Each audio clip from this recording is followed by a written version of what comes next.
idea and accept this idea that when the revelation is clear and definite, whether we understand it or not, is the fault of our own minds, not the fault of revelation.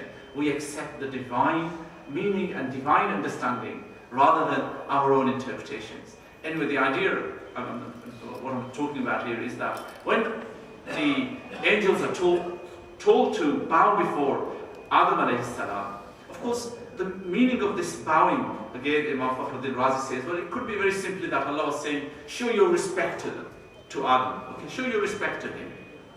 Or it could be, that Adam was being used as the Qibla.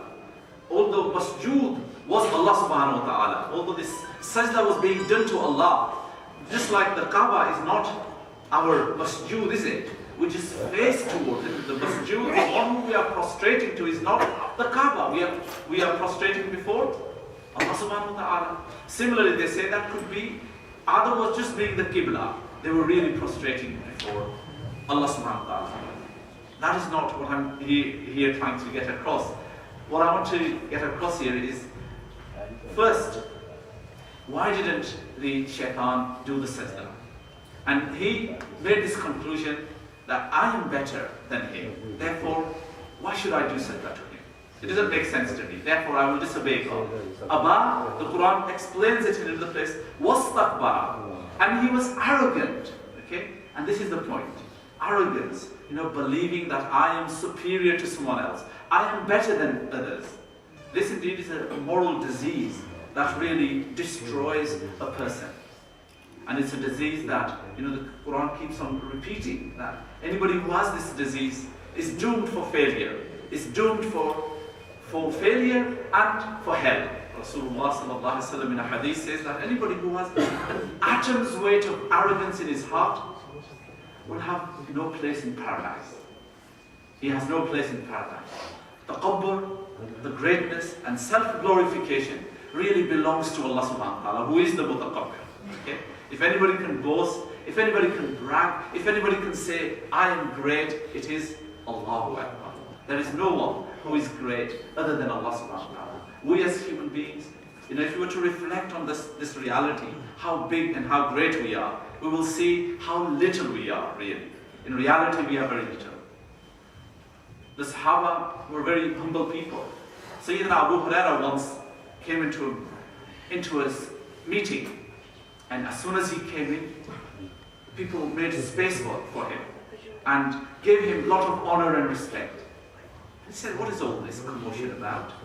They said, you are the most learned of the disciples. You are the repository of the ahadith of Rasulullah sallallahu alaihi wasallam. And therefore, I have to show respect to you. We have to show respect to you. And his response was very simple. I am just a Muslim like the rest of you. This was the humility. And Sayyidina Ali ibn Abi Talib was once asked, tell us, who is greater, you or Abu Bakr? He said, Abu Bakr is far greater than me. And then the same person asked him, well, what about Ali and what about you and Umar? Who is better? He said, of course, Umar is better than me. And this was the humility. This was the humbleness of the Sahaba, teaching us that this is how a true believer really lives. And here, the Quran is telling us what are the consequences of being arrogant.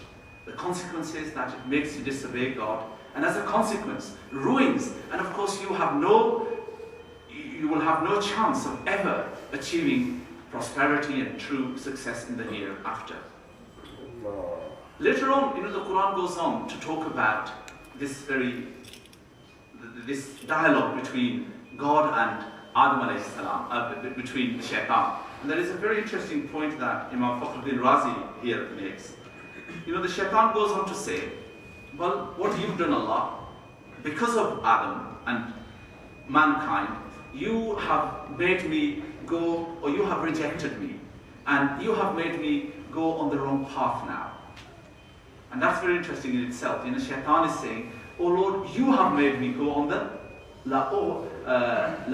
you have made me go on the wrong path. And It's also, saying that even the shaitan knew he doesn't have all the capacity and power. There is a power that is beyond him. He couldn't resist saying what he said. Okay?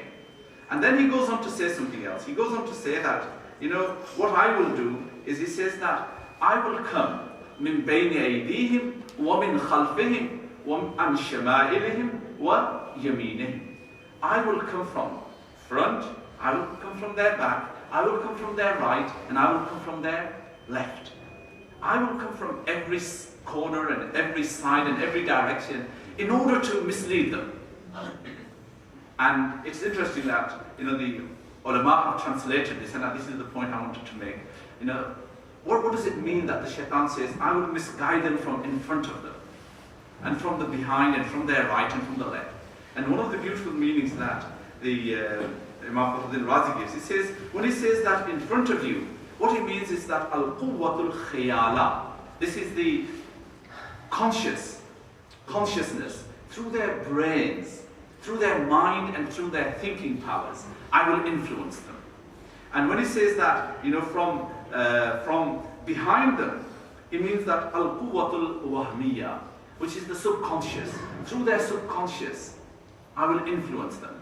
So at every mental level, conscious and subconscious level, I will be there. And perhaps this is what the meaning of the hadith when Rasulullah says the shaitan can get into your blood, through your bloodstream, and can run in you